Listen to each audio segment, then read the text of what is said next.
how do you sustain business productivity in Nigeria? So you're a productive business, you're doing well, you're happy, yay! How do you sustain it? Sustainability is one of our biggest challenges. I mean, 100 years, 200 years, we have some countries who have businesses that have lasted that long. Unfortunately, in this climate, it's very, very rare. So do you want to be that kind of business? Then listen up. Manage your culture. Your culture is the way you do things around here. The culture of an organization basically determines how long it would last, because your culture determines your experience. That when I say your experience, your customers' experience, even the experience of your team members. You know, there are some organizations that are great places to work. Why? The people that have worked with them have become their brand evangelists. They keep sounding about the organization's policies, how great they are, the remuneration, the sense of teamwork, the growth opportunities. You have to manage your culture if you're going to be a sustainable business that people would love to work with, people would love to patronize, and that customers would love to refer. How are you managing your culture? How do you do things in your place?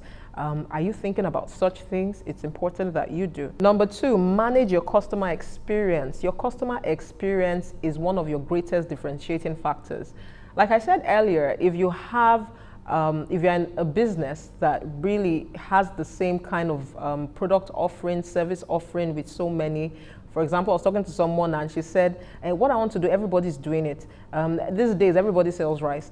And I was like, these days everybody sells clothes. These days everybody's into photography. These days everybody's into provisions. These days everybody's into everything these days. But the thing is that people have always been into similar things from time immemorial.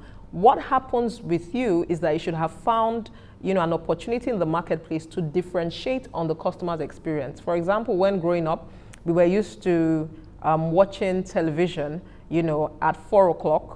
You know, and would watch the colored lines, would be waiting in anticipation, and would watch our cartoons for about an hour or two.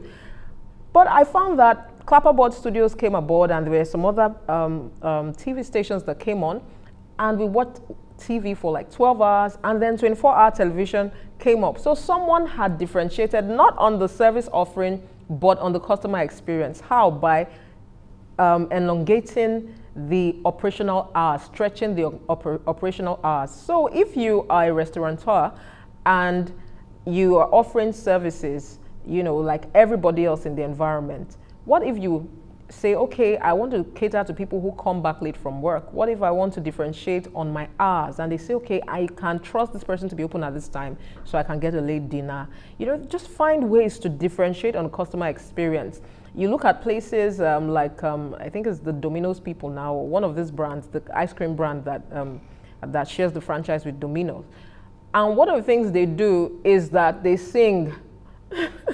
They sing for you. So if you're the kind of person that you like people singing to you, I mean, you would patronize them more. My point is just find innovative ways to differentiate on the customer's experience.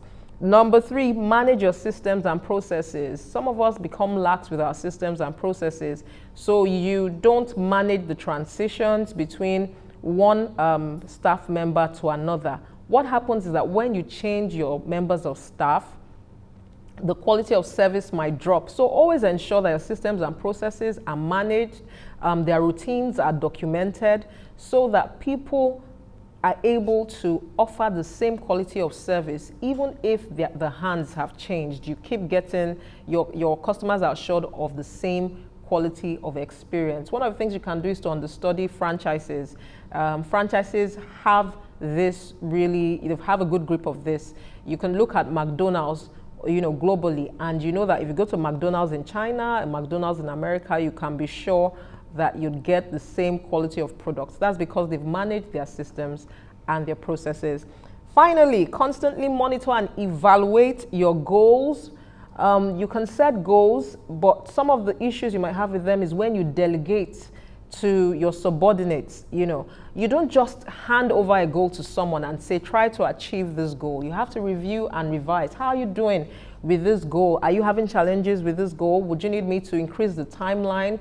You know, what are your issues? Do you need something, some more resources? to achieve this goal, you have to work with your people, constantly monitoring and evaluating their progress in attaining the goals you've delegated, to them to achieve. And these are just some ways to ensure that you sustain productivity. It's not enough to say, okay, we are productive. Is this sustainable in the next 5-10 years? Are you still going to be one of the productive businesses in the country?